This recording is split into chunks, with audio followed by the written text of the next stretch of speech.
Welcome, everybody, to an interview that I'm having with Noman Khan, one of the volunteers for the Palisades Foundation this year. He was a GSoC 2022 participant, and then this year he's a mentor for us with the GSoC 2023.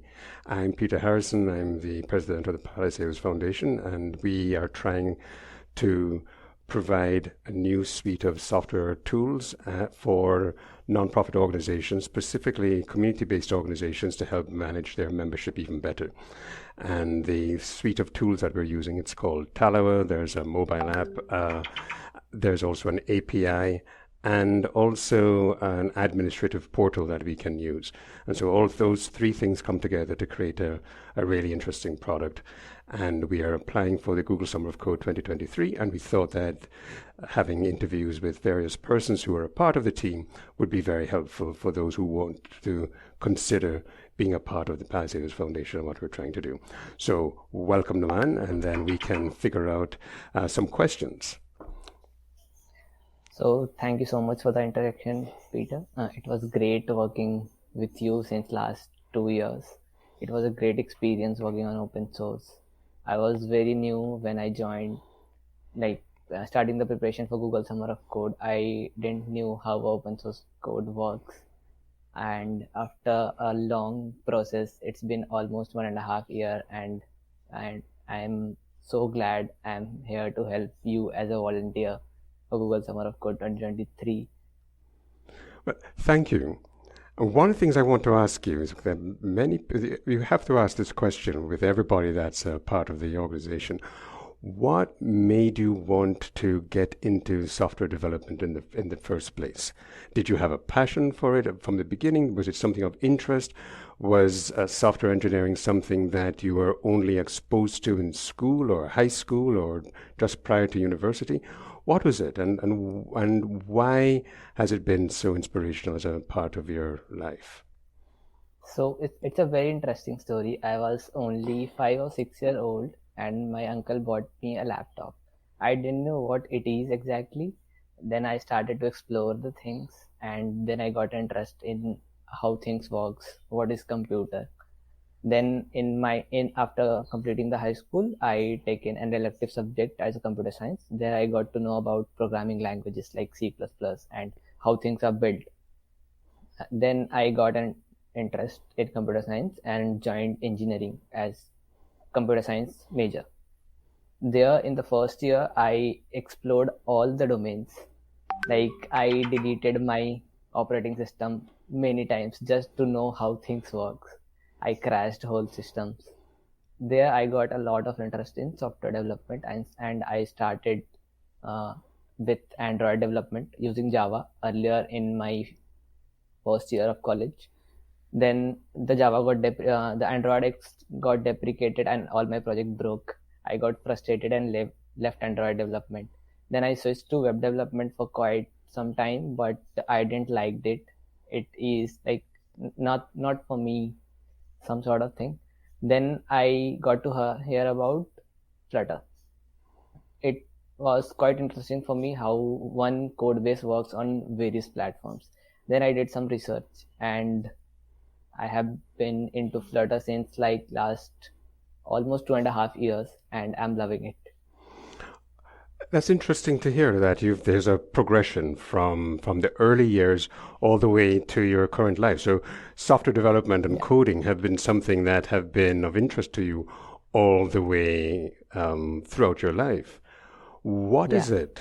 What is it about software engineering or software that makes you want to do a little bit extra? So for me, for example, one of the things that I like about software development is that I will write a new function, and when that function works, I feel a sense of satisfaction. And then I go and I write the test for it to make sure that the function works. And then I get a sense of satisfaction from that.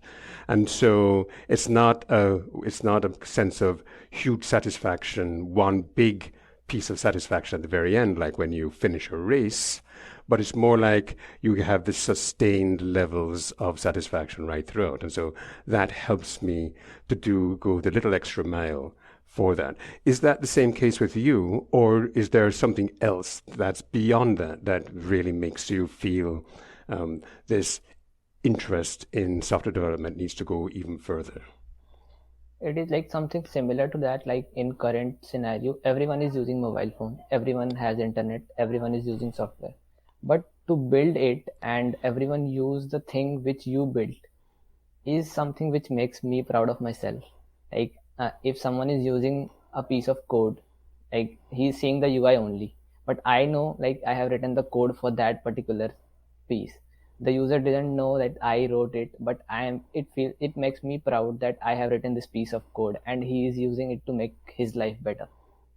That's really interesting. I can give you an example of unusual use of s- of open source type software to help with nation building in particular. The government of Jamaica had a set of elections and national elections very recently, and some Android developers decided that they would interact with the interfaces that were provided by the electoral office to actually create a mobile app which actually gave the results by constituency across the entire country before the television stations could. And so that actually catapulted a few software developers in Jamaica to new prominence. And that software development was something that had a material impact on the society, and that has really made things a lot better for them. Now, you mentioned that you like software development specifically for Android. You said that everybody Yeah. has a telephone nowadays, and that really makes things a lot better. What are the challenges that you face on a daily basis to make sure that your software will work on almost any type of mobile device? Now, I know that there are the most obvious ones like screen sizes and screen orientations, but there are also many different types of capabilities of various types of phones, etc. What things do you generally try to take into consideration when doing it, and where do you draw the line? Because if you want to support all types of phones, then you will be writing software forever. And so, what are the Yeah. challenges? How do you make those make or break decisions in defining what the requirements are for the software that you write? So it's a very interesting question. The major thing is I personally want everyone to get the software work without internet, because in India there are like various locations where internet is not there even in 21st century. Like I personally come from a very small town and there are various regions where the internet doesn't work. So I want every software to have a feature that all the things work without internet perfectly fine. Like I'm not talking about the social media app, the connectivity app. I'm just the basic needs app like the calendar thing and everything which a person needs on a daily basis should be offline. I see. Have you written any software that does not require the internet for applications like this? I am trying to. I am in between a project which is. So I will explain you the project, the whole thing. Sure. So I am building a project in which, like, you have already heard about like New Delhi is very unsafe for women, especially. Yes. Yeah. So I am building an app called En route X. Hmm. Like X is for someone you love. It Right. is just X, empty place. So I am building it like it contains of two software, one for the user, one for the tracker. So it basically when someone from your family travels alone using a cab or metro or anything, he or she can share you the location and you will decide the route, like Right. on which route she should travel. Right. So when the cab driver take the wrong turn, you will get notified that she's not on the right track. Right. But it requires internet. Hmm. So I am trying to figure out a way which doesn't require internet. I have read an article where a chatting app named Fire Chat is there, which doesn't require internet. It basically creates a network of Bluetooth. So it just connect with all the user in a particular area and transfer the data from one phone to another and reach the destination. Oh, But like it is not safe exactly because the data can be extracted in between. I see. So what you're saying is that it's like a peer-to-peer network. Yeah, exactly. I see. Possibly using something like text messages, maybe, to do Yeah, the exactly. interactions. Okay. Yeah, Yeah, well, that's a unique way of trying to get things done. So I'm glad yeah, that you're thinking about that. That's really interesting. Um, I've heard that India, I know that India has a large population of mobile users, and that yeah, there are services. I think there's one called Gia, I think, yeah. that recently got on the market, has got a large market share. Um,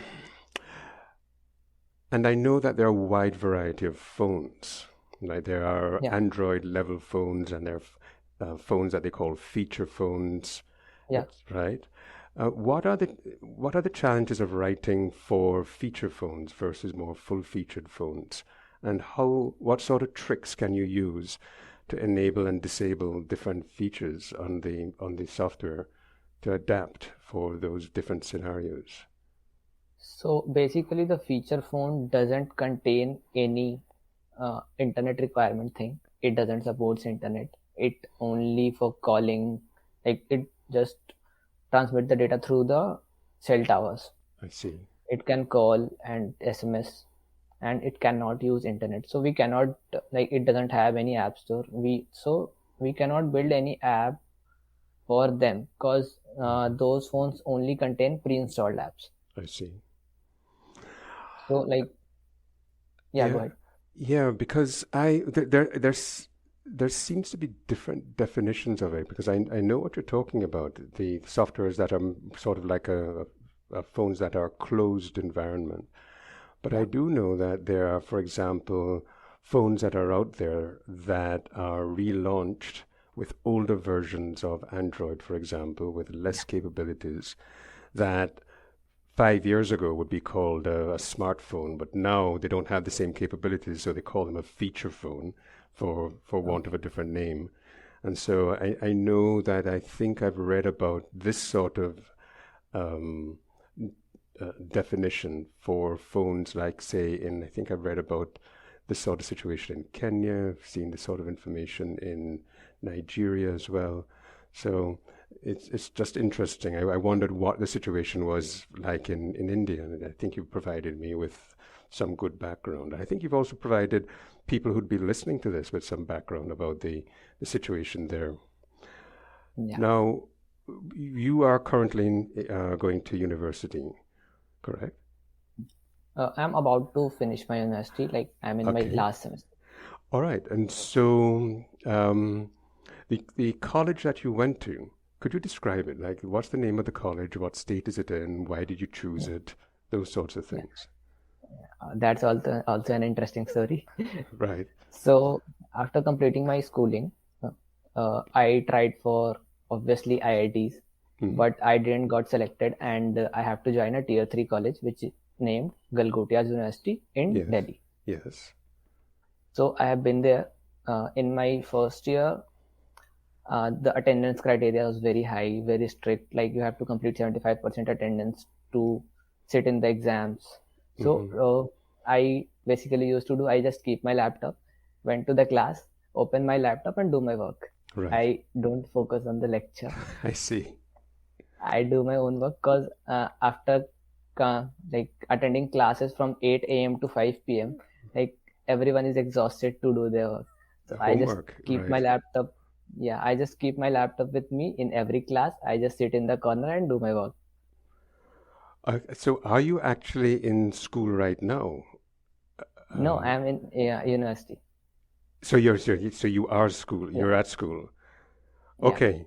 So that helps to explain some stuff. I'm glad that you explained this to me because I wake up in the morning and I see issues coming in for the Palisades Foundation, and I ask questions in the morning. And I know it's nighttime for you, and you're yeah, answering questions or right throughout and merging pull requests, etc. And then at night, when I get home from work and I'm trying to catch up with some of this stuff. It's during the day your time, and you're still doing the same sort of stuff. So you must be doing some of that stuff in class as well. So that's Yeah, mostly. that's really interesting.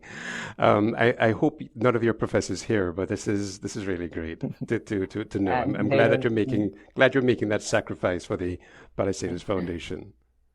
I hope Yeah. the professors don't mind as I'm doing good. All right. Um, so that's, but even so, the inputs that you have created for us with the help that you've provided, some of the insights that you have been working with many of the students on have been really, really great. Some of the automation stuff that we've been doing, the decisions to do some of the refactoring and some of the inputs that you've had with the code base, the improvements in our testing, that has really, really improved a great deal. And I'm really, really appreciative of some of the work that you've done.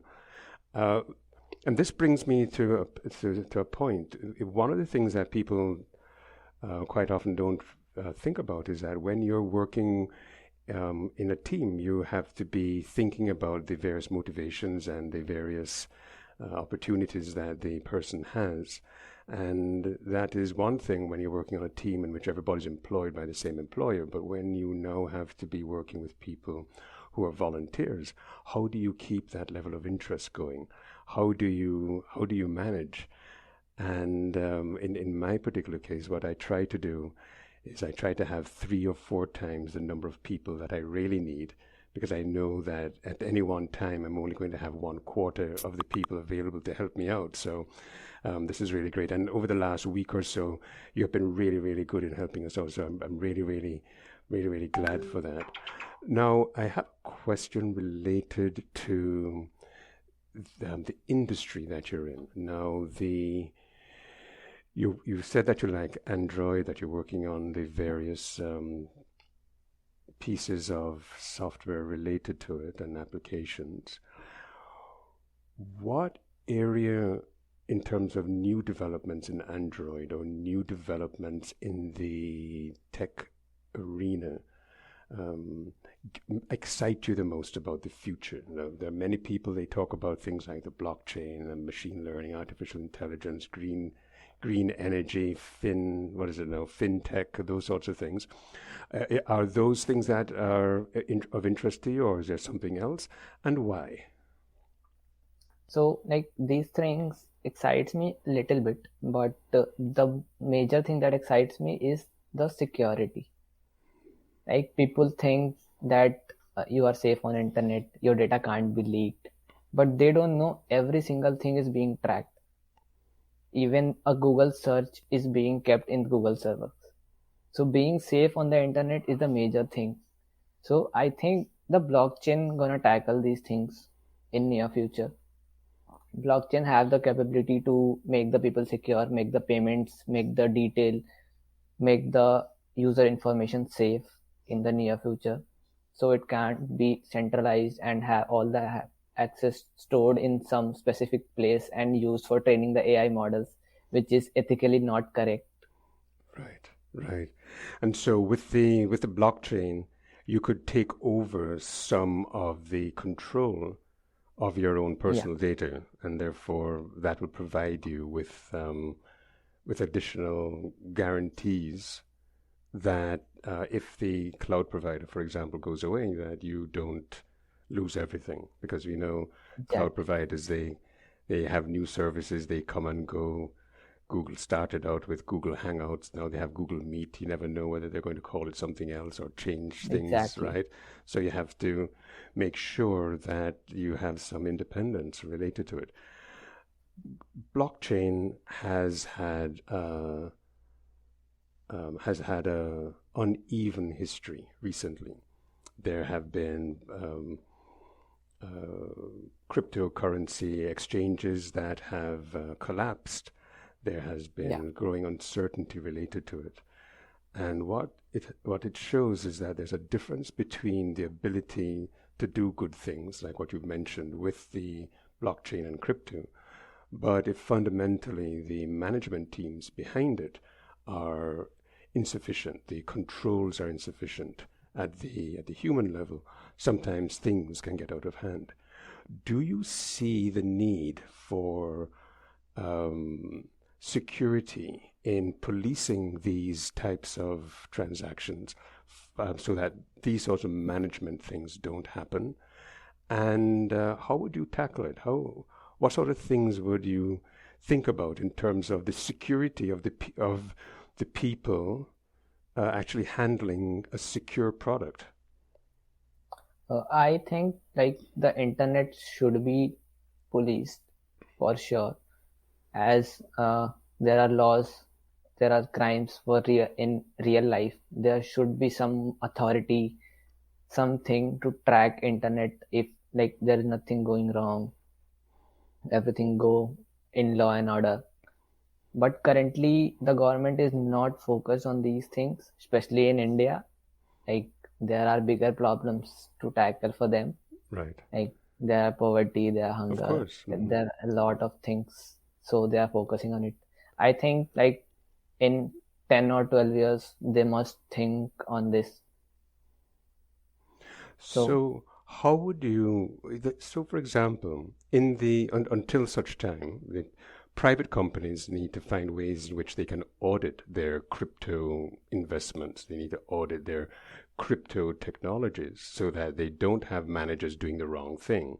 So just like you have auditors coming in and auditing the accounts, you now have people coming in and auditing not just your cyber vulnerabilities, but also your crypto vulnerabilities. Do you see the opportunity for um, crypto audit services? And for one, based on what I just spoke about, and would you think that there's an opportunity for mobile apps to be a part of it, and how? Because you've mentioned that there's a need for this, that is an area in which you've spoken about. There's a need for a little bit more scrutiny, maybe at the company level, about these things. And you've also mentioned that you like mobile apps as well as something that is very interesting to you. Do you see a way in which those could come together, and how? for sure they can come together.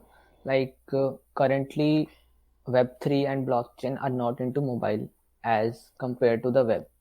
So in the web, the blockchain is at a very good level, but for mobile, it is in the very nascent stage, I would say.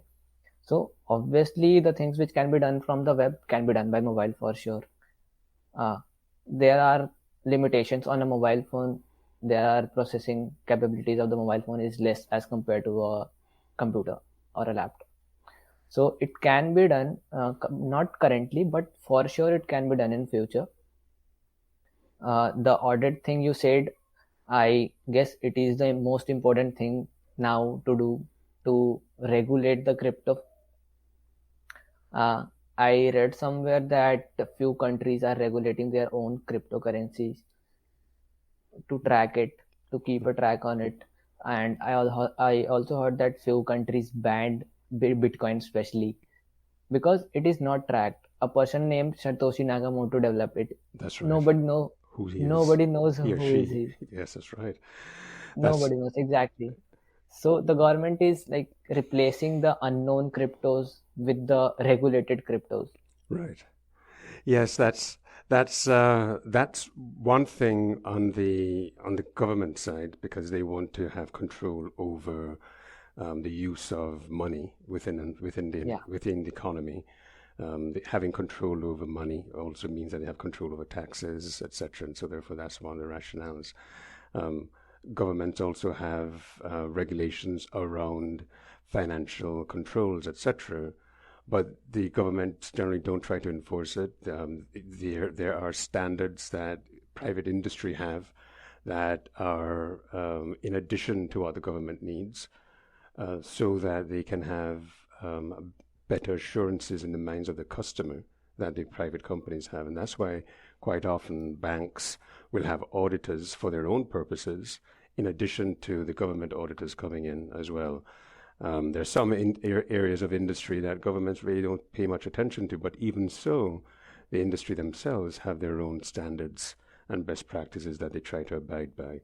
And so this is going to be a very interesting time. A new Yeah, technology, great potential for benefiting society. For example, not just in the financial areas, in medical records as yeah, another area, and many other things. But then also there's great opportunity for use and as well as abuse. And so that we are talking about security, and those are the types of things that we would have to always think about. I want to go back to your school. So, yeah. um, where is it located? Not everybody will know. Let's talk about like the state it's located in, the city it's located in.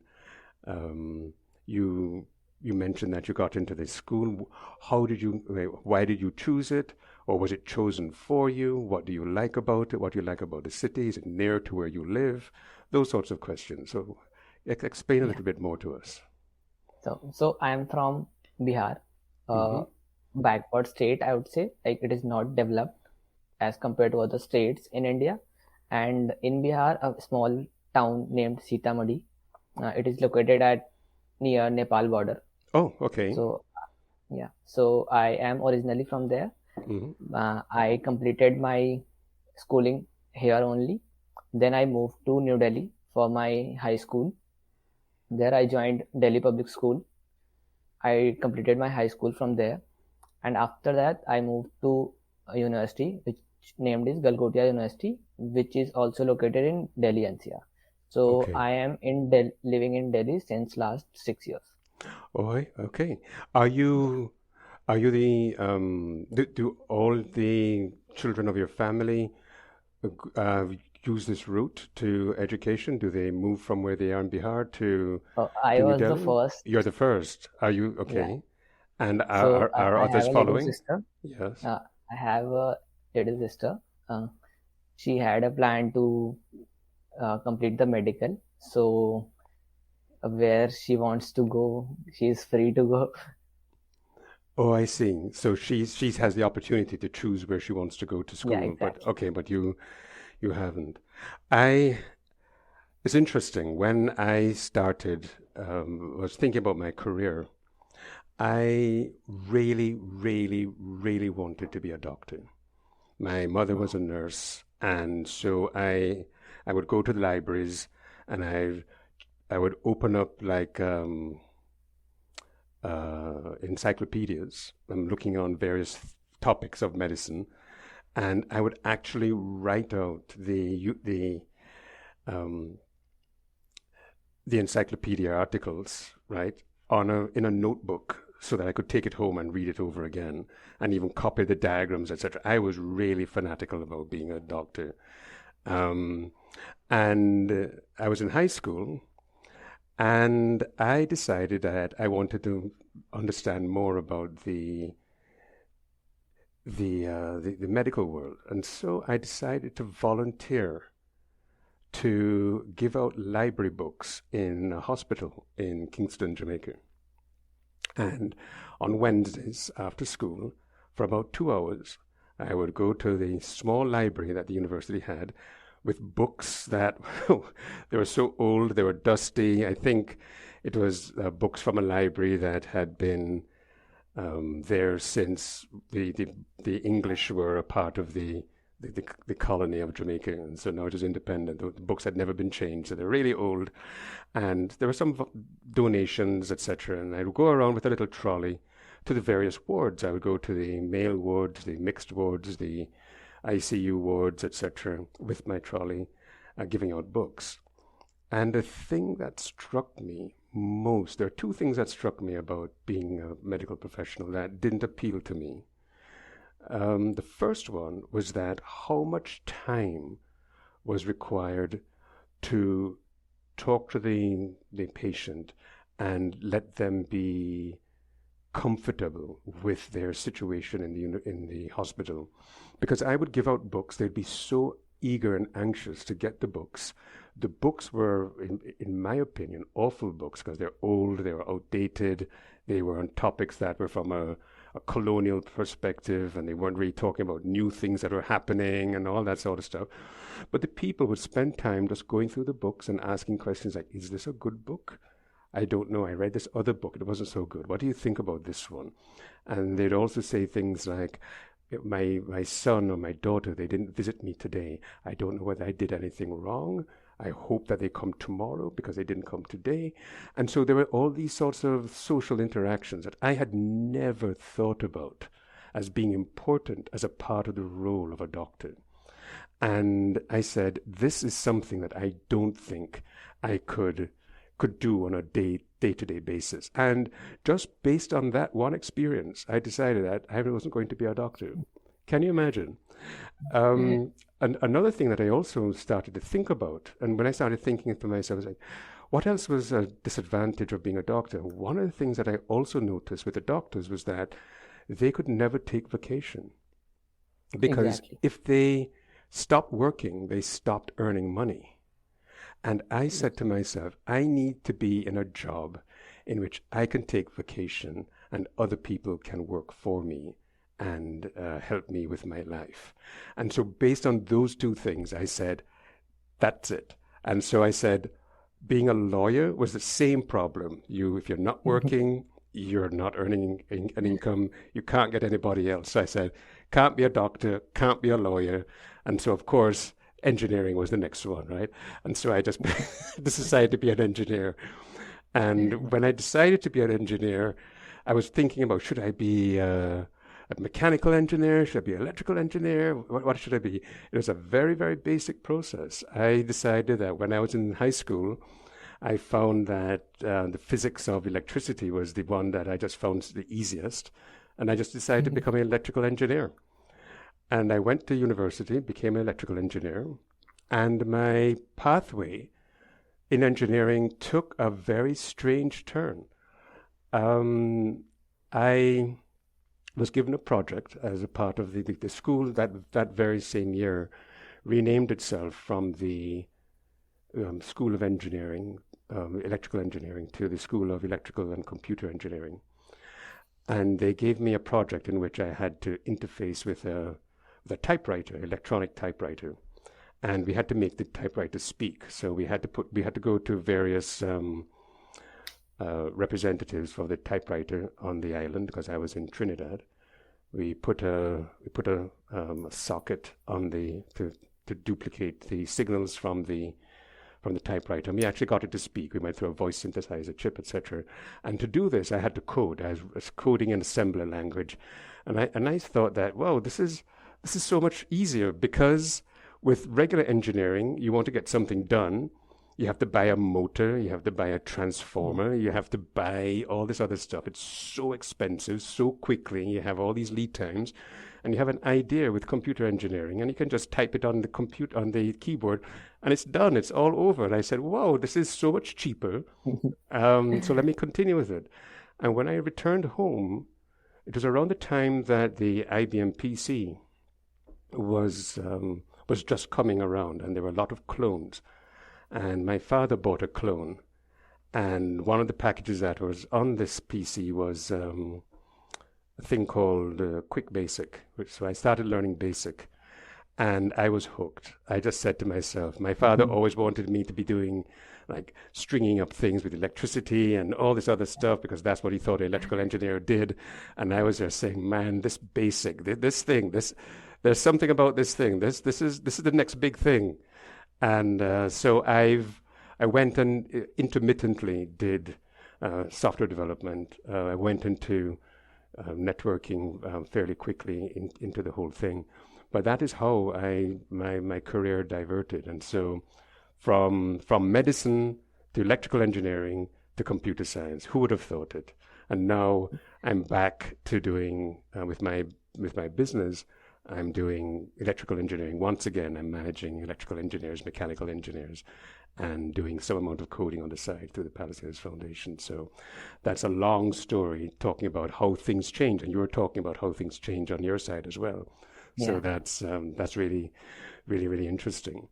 So if somebody were to visit Bihar state, for example, and I know Yeah. you said that Bihar is has its challenges, but surely there Yeah. must be stuff that's interesting in Bihar for people to do and experience. So what would those things be and why?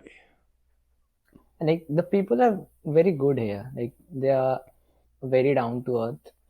The thing you can enjoy in Bihar is fresh air, greenery. It's lush green, total plain. You can enjoy the vibe. You can enjoy the weather here. Like the winter is cold, the summer is hotter. Right. In the monsoon, you can enjoy the rains. Like it's you will be close to nature. It's not very developed. The nature is not harmed. You can enjoy the peace here. So explain to me, is Bihar in the flatlands before you get to the Himalayas, or is it actually Yeah, in the hills? It's in the flatlands, no, in the plains. it's just before the Himalayas. Okay, Like so it starts like the hills start to you start to have after hills. it. No, Oh, the hills start after Bihar. Like when okay, you so it's cross not. the Nepal border, then the hill starts. Oh, I see. Okay, okay, okay. So you say it gets cold, but you may not necessarily have snow in the wintertime. No, there is no snow. The Okay. cold was blocked by Himalayas. Ah, The cold is on the China side. I see. I see. Yeah, Okay. Oh, so hold on a minute. So that means you're near where I think there've been incidents with the Indian Army and China. Is it in that general area? no, it is not in these area. It is Okay. on like more towards west in the Okay. northeast region of Okay. India. So coming back to Bihar, Yeah, um, we are.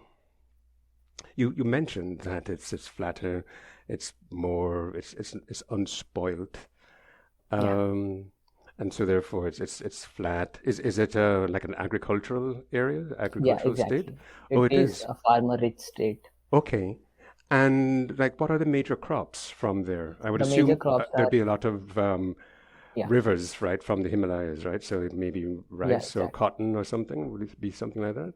So the major river Ganga, which you Yeah. have heard of, passes completely through Bihar. It cuts Bihar in two parts from the center. So it makes Bihar very like agriculture rich state, very fertile soil. So the major crops are rice and wheat mostly. Okay. Like in winter we have I don't know which one, but in monsoon we have rice, and after that we have wheat. I Um, see. yeah, Okay, okay. So wheat, okay, yeah, because wheat is more of a winter crop, yeah, and yeah, okay. So you have rice, and then it's replaced by wheat afterwards. yeah, All right. Okay. So if somebody were to visit, so once again, I want to come back to this. yeah, Um, they could see the mountains in the distance. They could see the agricultural aspects as well. Are there cultural things yeah. that people could visit that would be interesting in the state? Yeah, so Bihar is like a very diverse state. Like Hmm. uh, various religions stays in Bihar. So we have festivals throughout the year. Like for some religion, for different religion, everyone enjoy the festival. We are like everyone celebrates every single festival here. Like it is not limited to the religion. Right. So like in September, October we have Diwali. Diwali, yes. Yeah, you have heard of. We have Dashera, Hmm. we have Eid, then we have Oh, Christmas. you okay? That's right. So you celebrate Eid as well, and then you have Yeah, Christmas. Oh wow! yeah. So it sounds like So Bihar is a party state. There's lots of fun going on, or is it, or am I making? it's the Am I case with most of the India. Like okay? we celebrate all the festivals. Okay, interesting. Interesting to hear. Yeah, I'm glad to talk about that. I remember. So when I went to university for engineering in Trinidad, and Trinidad has a history of a very strong history with the Indian subcontinent. After slavery was abolished in the Caribbean islands, people from India came over to help out. Trinidad has about a 50% population of people with from Indian descent. Jamaica also is the same situation, um, in which maybe about 15 to 20%. There's some relationships. So, like in Jamaica, some of the national dishes are like curried chicken in a special way, curried goat in a special way. Um, but in Trinidad, there are different. There are all different types of naan. There's like I fell in love with paratha when I was there, dal puri and all of that stuff. It was eye opening. I was very very very interested in it, and the first time that I experienced Diwali, I found it transformative in an unusual way. The fact that it had all the lights at night, it was very pretty, but it also made me think about the beauty of something that is really really simple. It was they had all the lights all around. A single individual light on its own was not necessarily something that you'd want to write about, but when you saw hundreds of them all around you, illuminating, Exactly. that was something that really made me think about how we should not just be thinking about the individual aspect of what we're trying to do, but also Exactly. the the larger consequences of it. And so that also really helps. And I found it very, very interesting. Okay, so let's Yeah. talk about the school that you're in. Yeah. Um, what is it most well known for? You seem to be there for engineering. Is there anything else that's of interest Yeah. that's there? So like the university consists of like almost every course or degree Mm-hmm. except medical. They have Right. nursing, they have law. The law is very good there. Mm-hmm. The engineering is not so good, like it's average. Okay. So, and like in India currently, I would say 95% of the people who are doing engineering are doing computer science. Uh, I see. I see. And the quantity for other branch are like you can count on fingers. Okay. So less. So then so that makes me wonder, if everybody's doing computer sciences, who's making the bridges and the buildings and the all that other stuff? Does that does that mean that India, because of that, has to rely on other countries for the engineering talent to do that? Uh, no, it's not like that Okay, because computer science is in hype since last, I would say, 10 years. right, Earlier, it was like totally mechanical and civil engineers. right, So India has a numerous amount of civil and mechanical engineers who have graduated earlier. They will serve the nation for like 30, 40 years for sure. right. So they are numerous to do that. In computer science, there are less people, so everybody will rushing towards it without knowing anything. They just want to do computer science. Right.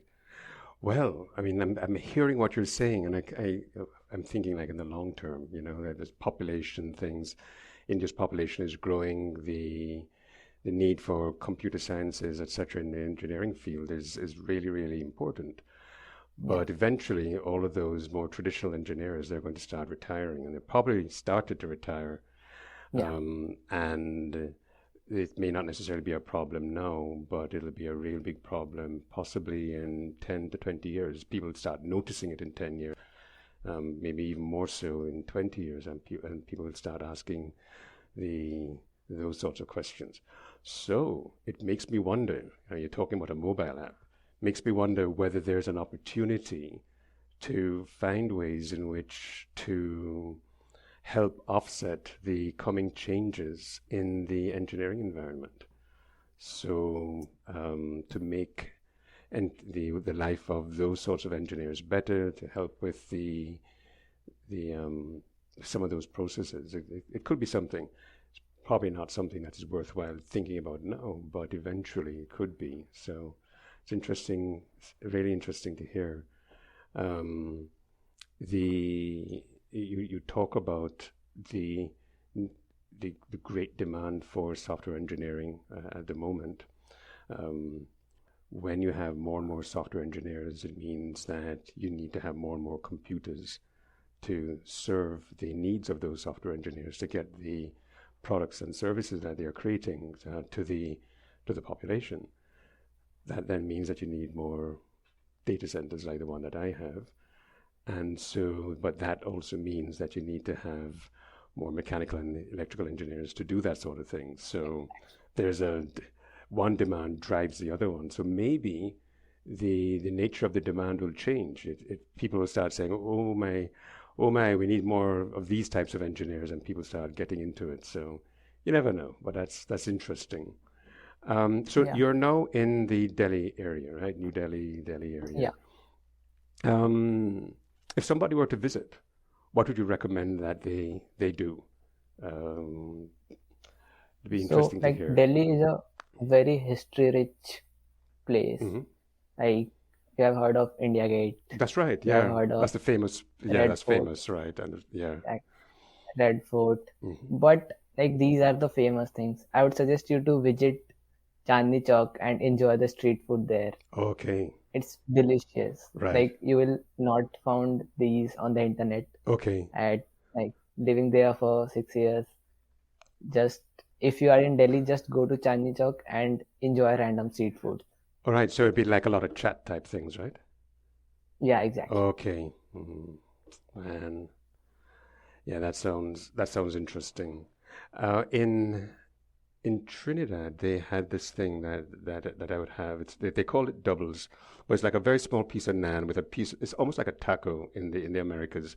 Small piece of naan with a small piece of food on it, and you just have that very quickly. That was really interesting, and yeah, it'd be interesting to see that. All right. Where now that you're about to graduate, Yeah. what and it sounds as if the security and blockchain things are areas in which you have a great deal of interest. What sort of industry or company would you be thinking of working with that may or may not be using those blockchain technologies? So like currently I'm working at a startup Hmm. named Snipe. It is an edtech startup. So the question which you asked is very similar. I'm not working on the security thing here. I would love to do, but currently they don't have anything on security for now. So if I got opportunity in security, I'll surely go for it. Even the pay is less. Okay, that's Yeah, that's that's interesting because if you're willing to make that sacrifice, it means that you're thinking about the your total lifetime earnings as as an engineer. So you're willing to yeah, take a chance now for earning even more in future, and also providing you with more job satisfaction as a result yeah. of that. Do you have many friends that are in the security area, and what have they been telling you about it in terms of the challenges that they're facing? So I was doing security in my first and second year of college. The major uh, challenge which I faced at that time and left security was the certifications. The major certification was OSCP and the EA, the ethical hacking Okay. one. I forgot the name. So the charges for the exam was $1,200 Wow. just to enroll in the exam, and Mm, if you fail, you have to pay again. right. So it is a huge amount of money. So like everyone cannot afford it. Hmm. So the major difficulty was getting certification, and nobody pays attention at you without certification. Right. Right. Right.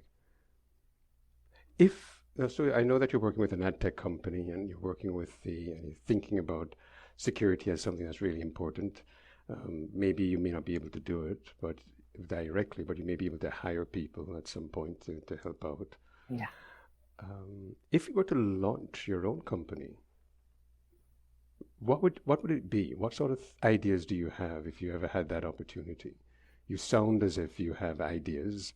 You've been very helpful with the Palisades Foundation with the types of assistance that you've provided. Quite often, people cannot find satisfaction with the jobs that they're working with. And so maybe not now, but in number of years, you may be thinking about, well, if I had this opportunity, maybe I'd start something in this particular area. Have you ever thought about that? What Yeah, would I it be? have this. Like, I don't have any idea currently. If Hmm. I have any idea, like which I could scale and which could create an impact, that day I am more than happy to leave my job and create my own company, even if I don't make much money but create a great impact. Okay. That will be my goal for. Well, um, when I was thinking about starting my own company, I I started thinking about ways in which I could make my life less difficult, and specifically, how could I make my life less difficult as a middle manager type um, engineer who constantly had to work with different types of vendors. And the area of opportunity that I thought was most obvious for me was in the data center area. Every time I had to interact with staff from a data center, I was always disappointed. And so I wanted to find ways in which I could improve upon it.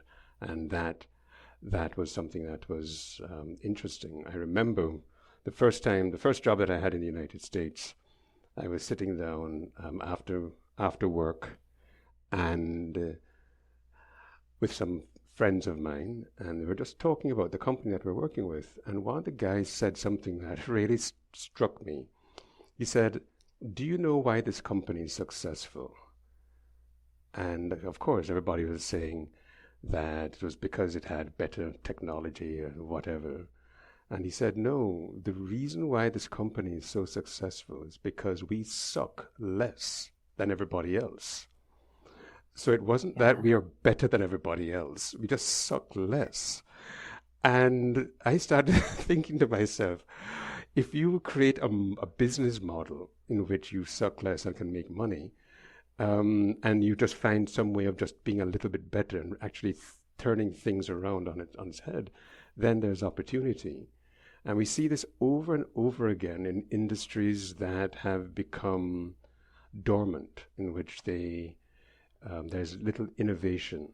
And all of a sudden, some innovative new approach comes along in which you can actually provide customer delight, and it really, really helps you.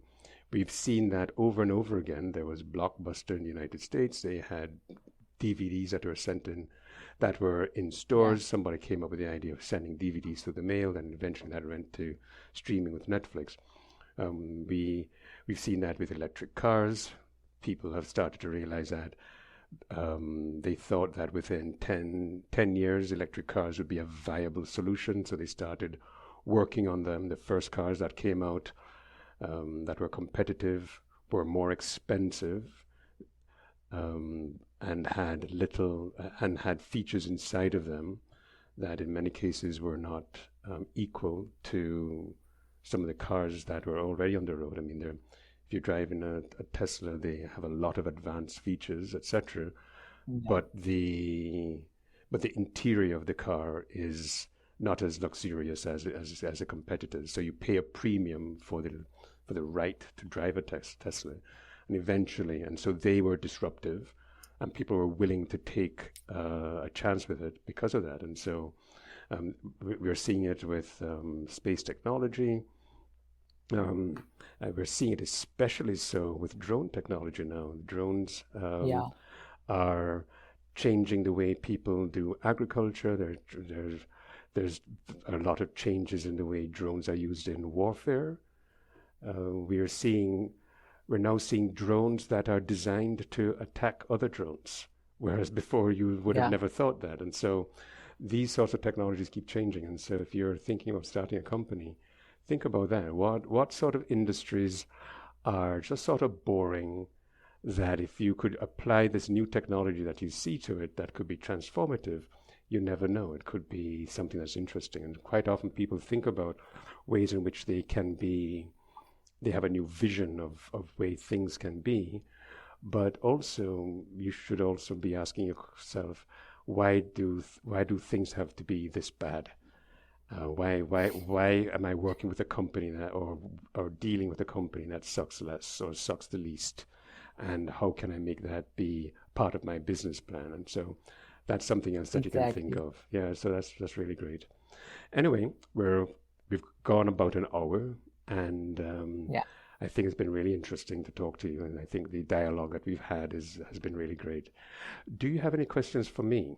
You've been working with the Yeah. Palisades Foundation for a little while, and Yeah. I'm sure you have a lot of questions. So Yeah, please I please have. ask. So, like, I have been through your profile. You worked at Google, Netflix, and many big successful companies. Yes, Then, what makes you start a open source organization? that is a very good question. And I'll let you know why. I was working with Google Fiber. Um, I got into Google. I worked with in the data center area for a while, and then Google Fiber was coming up, in which they're going to provide fiber optic services to the home so that people could have increased internet access, etc. And I was one of the very first people on the team. I was the first program manager on the team at the time. Full time on the project, there were maybe about 4 or 5 people. It's now a multi-thousand people organization right now. But I saw it as something that would be interesting, and I got into it as a new area. And they had a group exercise in which, not really a group exercise, but they were having a lunch to try and get everybody acclimatized, do something a little different so that everybody could talk to one another, because there were many people who were doing work on the project part time and very few people doing full time. And somebody stood up and said, um, where did all of you go to school? Let's see if there's some commonality. And they went around the table. There were about 20 people. And so people would say things like, I went to MIT for my undergrad. I went to Stanford for my postgrad. I went to UCLA for my undergrad. I went to UC Santa Barbara for my postgrad. I went to Harvard for my law, and then I decided to go to Wharton to do my MBA.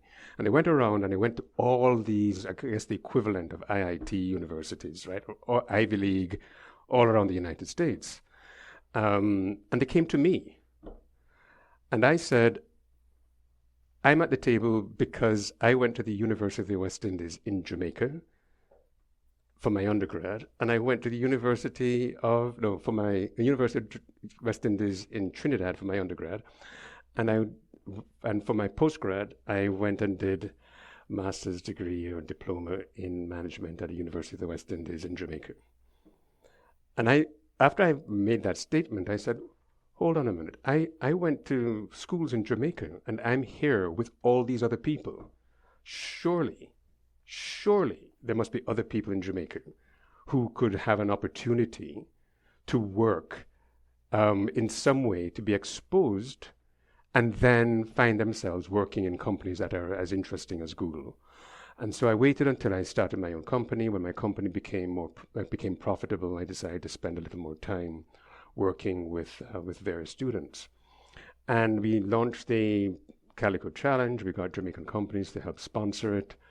And we've had about 30 students go through that. And we've now had about 13 or 13, maybe more students go through the Google Summer of Code or maybe closer to 30, and the GitHub externship. And it has really paid off. Students that have gone through the Calico Challenge, there's one guy who is now currently working with Apple, That's great. and used some of the experiences that he had with the Palisades Foundation. He volunteered to be a mentor one year and has been a great resource. There's another guy who used the open source experience with the Palisades Foundation to work with to do a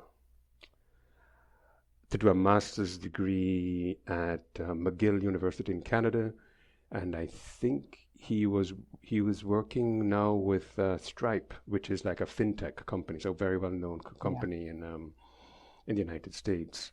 And so there are a number. There's another guy that worked with WordPress, Automatic, through indirectly through what we're doing. There are a number of people. There's one guy who was one of the very first people that participated in the Calico Challenge. He is now a co-founder of a startup in Jamaica. Great. We've created this sort of an ecosystem.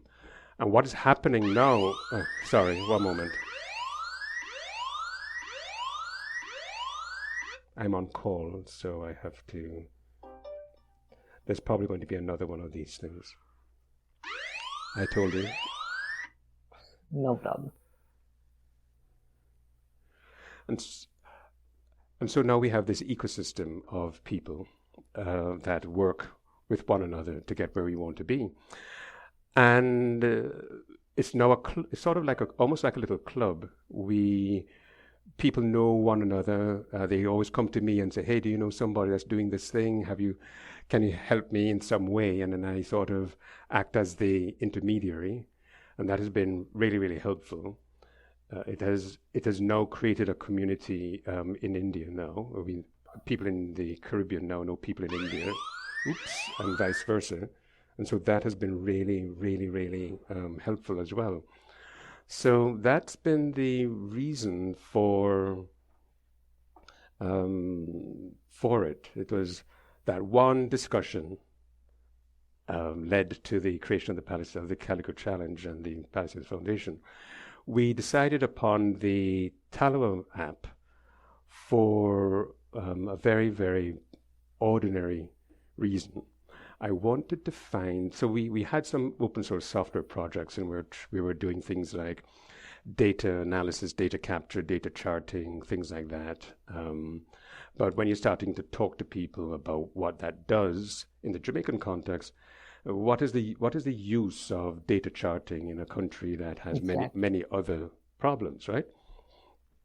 And so I started to think about what is Jamaica really well known for?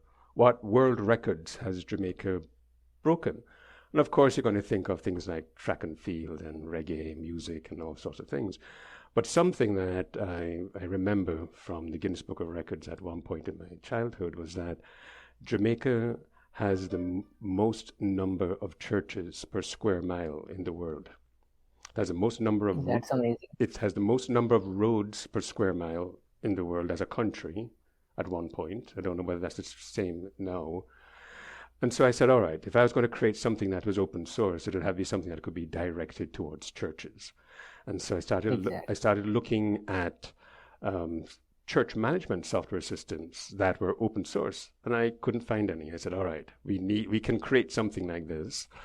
A church is a very limited application, so we need to think of something that can have universal appeal. So we want to think about community-based organizations, which are churches. So whether it be a temple, a synagogue, whatever it may be, mosque, they all have the same sort of needs. They need to know what their memberships are doing, how they can create these sorts of things. And that was the rationale for selecting Talawa as a package.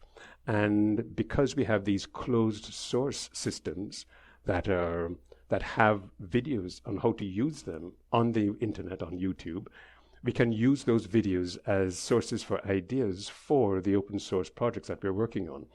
So that has been also helpful for us as an organization, and that has been very good for us. Yeah, so that's it. That's the reason why. Very long answer to a very short question. So I hope that is good. And that's great to know. All right. Do you have any other questions? So when you have first applied for Google Summer of Code, I guess you got some rejections before getting selected. Yes. So how you tackled that rejections? Oh, we tackled it like a challenge. We said, "Oh, we're not good enough for Google. You wait till next year. Just wait for us." So we did a number of strategic things. We got the email because we applied for the Google Summer of Code. We got notifications from the Google Summer of Code team, and we added them to our mailing list for the following year. And so we made sure that they received our monthly newsletters, so they knew that stuff was going on. We made sure that we had interviews like what we have now with the various students and mentors. And we put them on the website so that every single month there was some update to the website, so it looked as if we were active.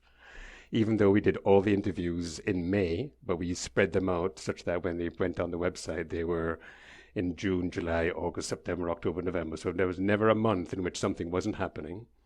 We took a look at the requirements for the Google Summer of Code, and when they said they made recommendations as to how to structure the ideas, we made sure that we did that.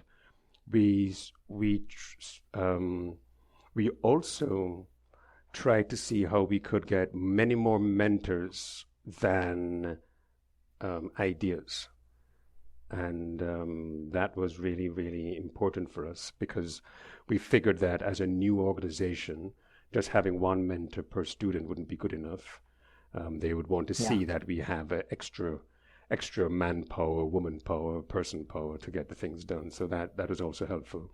So we restructured. We created.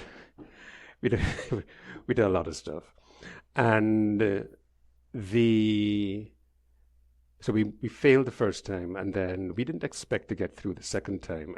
We were totally unprepared for being accepted. We noticed overnight that the repository had been forked almost 200 times for Tallow, 100 something times for all these other things. And overnight we had maybe about like 100 issues, pull requests were being done. It was just pandemonium. We had no way of testing. We had no automated GitHub actions. We couldn't figure out how to use labels for for all the stuff that we now have was had to be figured out in the space of maybe 2 or 3 months. And I was a member of a WhatsApp group with a number of Jamaican developers, and I said, I need help, and I need help now. And they all came and helped. They all did their little part of it, and there was a there was a guy from India, Sagar. He took pity on us in that very first year. He said to us, "You guys look like you're struggling. Let me see if I can help you. You have no real representation in India, and lots of these people are from India." And he helped with a lot of the direction. And he really put us on the right track. He had some experiences with some open source projects. He really helped us to professionalize what we're doing as an open source organization, and so that is much better. There's a If you do a search on the internet for a blog post that I wrote, which was it's called "The Day Tallower Grew Up." That will explain the pandemonium that happened in those first couple of days and the crisis management that we had to do in order to survive. And we did survive. A lot of the rules that we have right now, the fact that you have to have an issue for a pull Yeah. request, that it has to be approved, that we have two people at least approving it before it goes into the thing, that we have tests. All of those things were lessons learned from that. The fact that the code was so buggy at the beginning required us to do a complete rewrite of the Tallow mobile app during the community phase of the Google Summer of Code. So with Google Summer of Code, you select your people, and then they have like a 1 month period to sort of get themselves familiar with the code base, etc. And three or four guys just said, "This is stupid. This code is just so bad. It's not using the MVVM model. Let's just rewrite the whole thing." And in 4 weeks, they rewrote the whole mobile app, started doing the basics of testing. Then the following year, for the second Google Summer of Code, I started looking through all the files that we had and creating issues to increase the code coverage, and then use the code coverage type events or issues to then get the code coverage up to where it was before. Like the code coverage for Tallow at the very beginning was something like 20%. It's now almost at Yeah. 80%. the code coverage for the API and admin, it's like 92, 93%. I mean, it's not perfect in terms of the testing code coverage, but it is so much better than it was before. Exactly. Things are now failing in a much more predictable manner, and so it's really much better. And I think with some of the things that we're thinking about in terms of testing scripts and installation scripts and using Nix and Bazel as the staging things that we're working on, I think we will really have a much better experience for everybody this year, and hopefully we'll have Yeah. something that will be usable um, by the end of this year. I always say that I want to have something usable. I think if we get some of these fundamental things done, it will be we're not going to be doing desperate things like we've had to do in the past, like convert from Node.js to TypeScript in the middle of GSoC, or we have to do rewrites of the mobile app, etc. Things are more stable. We have a better idea as to what we Yeah. want to achieve, and so that would be really great. Um, yeah, and I've been looking at features. I've been thinking that, for example, we have the events that are visible in the Google, in the Talma admin. Yeah. They're okay, but it'd be better if we had the events in a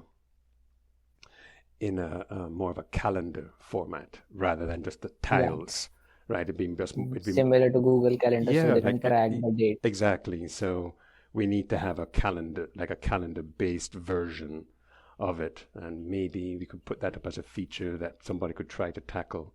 I don't think that'd be too Yeah. hard to do, but that'd be an exceptional feature that'd be really good in terms of being transformational for the app. Yeah. Yeah, so that's all I can think of. Yeah, so any other questions? I've asked so many questions Uh, of you. We have a yeah. I have about 5 more minutes, and then I have to go and talk to Yeah. Troy. So anything else? So, like after when I was preparing for Google Summer of Code Hmm. last year, I have been through like 6 or 7 organizations. Right, Especially, I shortlisted on the basis of Flutter. right, So I came across Palisados. There was an organization named Open Food Facts. Circuit was. It is a well-known organization, and 2, 3 I forgot the name. right, So while contributing, uh, I'll be honest, Palisados was on the second. right. For me, That's I was reasonable. focusing on Circuit was Hmm. because I was not familiar with testing Right. and I found it difficult. Yes. And my most PR was on testing at the end. Right. Oh, at the end, where at the other organization? No, Oh, here at Talava, at Talawa. when I Right. was submitting the proposal, That's right. unknowingly, most number of PR was on Talava, Right. and most of them was on testing. Right. Like, I don't know how I did. Then I submitted the proposal for event management. Right. There was one other guy which got selected for event management, Yes. Priyanshu. Hmm. Then, like 2 days before the proposal deadline, I got your message on Slack like we are getting too many proposals on event management. Please consider submitting another proposal. Right. Yes, I made sure I told everybody that Yeah. because I wanted to make So everybody have a fair chance. I got the message on the Slack like 2 days was left, and I have to make the whole 20-page proposal, and also I have to make a proposal for Circuitous. Oh, right. Yes. Wow. So I dropped the proposal of Circuitous. Hmm. I prepared a proposal for member management for Talava. Right. In just 2 days, Right. I had my exams, I dropped everything, Wow. Yeah. and I submitted the proposal. And when the result came out, so there was a glitch on the GSoC website. Right. That's right. There was. I had I had two proposals submitted. The first one was event management, and at like 11:30 or 12 in the night, I got a message that unfortunately you are not accepted. Right. I was like shattered. I shut down my internet, closed my phone, and about to sleep. Like Right. I'll see next day what happened. My roommate came to me like it is showing your name on the website. Right. Congratulations. So Yeah. I don't know what happened. I showed him the mail, Right. like the mail shows you are rejected. He showed me the website, your name is there. Right. I don't know what happened. I thought some glitch was there. My Right. name was later removed Right. because I got the mail for rejected. Okay. Then someone in the Slack, like Siddesh or Nishanata, Right. texted in the Slack. I asked, like, everyone got the mail. Right. So he told me that you are selected. Then, like, it's one, two, I took it's 2, 3 hours to realize that, oh, I'm selected. Right. That's that's a really interesting story. Yeah, but Yeah, it it emphasizes one of the things that I really try to do. I try to give everybody a fair chance, and that's why when we realized that this was happening, we went to everybody that had submitted that thing and said, "Look, think about another one." That's the first thing. yeah, You'll also see that we try to make sure that when people are assigned issues, it's the first person that asks for it. At the moment, we now have people that have done dozens of PRs, and so now we have to start thinking about giving other people a chance. Um, exactly. and so may have to modify that a little slightly. There are a few people that have done two, three, 4 dozen PRs, and that is really, really good. But I think at this time we need to give them more challenging issues to work on, Yeah, and think of things along those lines. But you've probably realized that I really try to be fair.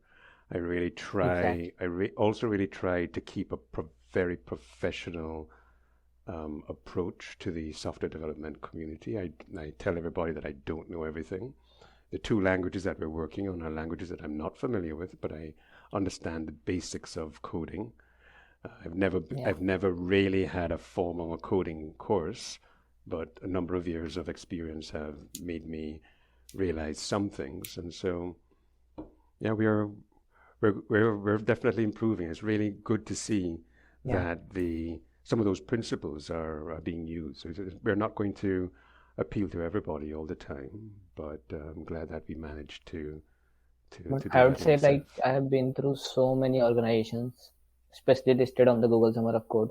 They are the like best shortlisted organizations, and Palisados is the most structured organizations I ever came across. Right. It is even more structured than the Google's own Flutter Wow. on GitHub. Can you imagine? Yeah, And when we first when we first did it, it was complete pandemonium. Like it was like we had an earthquake, hurricane, and tsunami all at once. It was really quite something. Anyway, Norman, it was really great talking to you. I have another interview with one of our yeah, famous mentors, another one of our famous mentors in a couple of minutes. And so I'm going to stop the recording right now. Thank you very much for being so patient with us. I think this interview has been really great. I really like the way that we managed to handle it. We didn't really have formal questions. We just yeah. went through and just had a nice chat. And I wish you all the best in your career. And I really wish that you stick around with the Palisados Foundation, even when you beyond what you're doing now, and try to be a mentor to other people over the years. I know that there are going to be challenges and distractions, etc. But let's see where that goes. Thank you very much, and all the best. Thank you so much All for right. the interview.